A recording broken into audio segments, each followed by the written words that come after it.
Cynthia.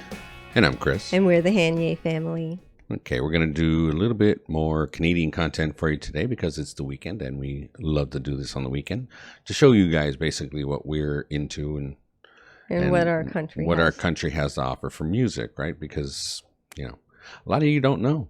In fact, it seems to me like the regions seem to be separated deliberately, and we can't have that. Right? Yeah, exactly. We've been enjoying everybody's music from Australia, New Zealand, England, everywhere. Exactly. And we are just showing you guys ours. Exactly. That's how it should be. We should all know each other's music. I mean, we have this is the age of the internet. So let's learn each other's stuff. Yeah, exactly. As much as it'll allow us to anyway. Right? Yes. So we decided we're going to do some rough trade today. Yeah. Rough trade. I think we may have done one before. Yeah. One more. And before. Rough Trade was a very interesting group in the early to mid 80s. Yeah. They were quite successful here in Canada, and they were led by Carol Pope. She was a very interesting singer. Definitely liked to push buttons. Yeah. And her biggest song, I believe, was their biggest song. I am sorry. Their biggest song was High School Confidential, as far as I can tell. That's the one we knew best. Yeah. For sure. But, and that was a very interesting song all by itself. Yeah. Definitely pushed some buttons, got the people all riled up. It was fun. It was great. Loved it. And most of her songs are to that vein. Yes. Carol likes to push some buttons, and we're going to see what she does with this one. This is a song called Attitude. Yeah. I mean, that just asks for pushing buttons, right? I would think so. So we're going to get into it. This is Attitude by Rough Trade.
This is pretty good. Yeah, it's got a great feel to it. Great beat. Yeah.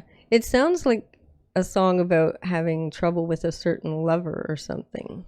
Yeah, I think maybe. You know what I mean? Because it says something like they come over and they're provocative and they come at them with this sexual energy and all this stuff, and then they give them attitude. And she's like, don't give me attitude. Like, not from you. You know what I mean? I think there's a problem with the relationship kind of thing. That's very interesting for sure. Yeah. That's just a relationship song, really. Yeah. A lot of their songs seem to be relationship related songs. Yeah. You notice that? Well, I mean, the ones we know, we don't know that many. We don't know that many, for sure. That's true. But it seems to be sort of a lot of the time about that kind of thing, right? Yeah. About relationships. The stuff we know. Dealing with stuff. Yeah, for sure. Yeah. You know, trying to live your life in a relationship and, you know, having to deal. What part of Canada are they from? Oh, I don't know. Okay, because she has this weird accent about her, which I noticed that. Pretty sure she lives in Toronto area now. Yeah, but she sounds like she's not from Toronto. She sounds like maybe Vancouver. It's possible. I don't know. It's hard to say. It's hard for me to say, but her... You'd think I'd know more about Carol Post since I actually know her name. That's okay. But her, I just find her accent kind of is different when she sings. You know what I mean? Quick look, okay? Yeah, I just find her whole, her tone is different, her accent and that kind of thing. It's just odd. Oh my goodness. Oh goodness. Okay. Turns out there's a brand called Rough Trade. Yes, I knew that actually. Does it say Canadian? No, they're from Toronto. Oh, huh. But she has this interesting accent. I'm not sure where it comes from. I guess we can check that out after because we should. How interesting. What? She was actually born in Manchester. Oh, maybe that's what I'm getting is that she has a mixture of accents. You know what I mean? Mm-hmm. Because she is from Manchester but lives here. Oh, what an interesting history she has. We'll get into that. We have to get back to the song. Of course. But yeah, they're from Toronto. Her family moved here from England. Yeah. She was born in Manchester. Very interesting. That might be part of the accent issue. Yeah. She doesn't necessarily have it. No, but it's kind of there. She was raised by people who did. Yeah. Right.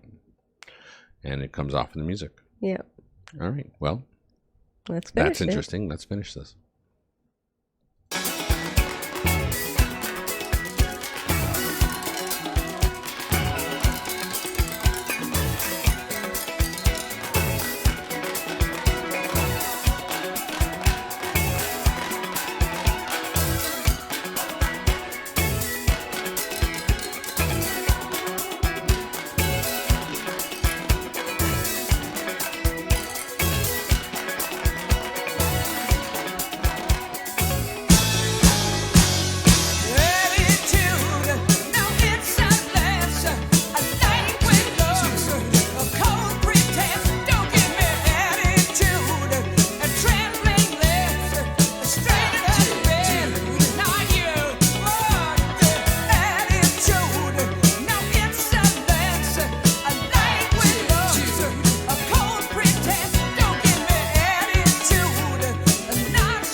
That was pretty well done. It was. Once again, I believe I mentioned this in the last video of Rough Trade. It puts me in mind of that scene of the time. Yeah. You know, early 80s, not exactly new wave. Yeah, exactly. There's a definite hard pop element to it, but it's still very edgy. The lyrics are more about adult themes, and situations that are more edgy, you know, a lot like what Prince was doing in the same time. Yeah, a lot of the early 80s, early to mid 80s was like that. Yeah. Yeah. Yeah, it seemed to be that scene was starting to develop, and Prince was a part of that, and Rough Trade, and you had a bunch of bands that were kind of thinking, well, Prince had created a handful of them all by himself just to create the scene in Minneapolis, and spread that across the country, and people like Carol Pope maybe had caught on to it, or maybe Prince had caught on to what Carol Pope was doing. Who knows? Yeah, who knows, right? They all kind of influence one another, I find, if they, A lot of people like to think that their artists created this thing in their own little bubble. But everybody, including our favorite artists, had influences that they went with. Of course. And they don't have to be old influences. I mean, yes, of course, Prince loved James Brown, and Prince loved, probably Marvin Gaye, and some of the big performers that, soloed on stage.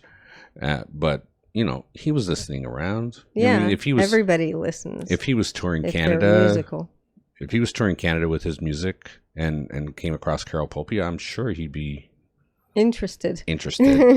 So I wouldn't doubt that they all influenced each other. I mean, there was an issue with me talking about Kate Bush being an influence to Susie and the Banshees.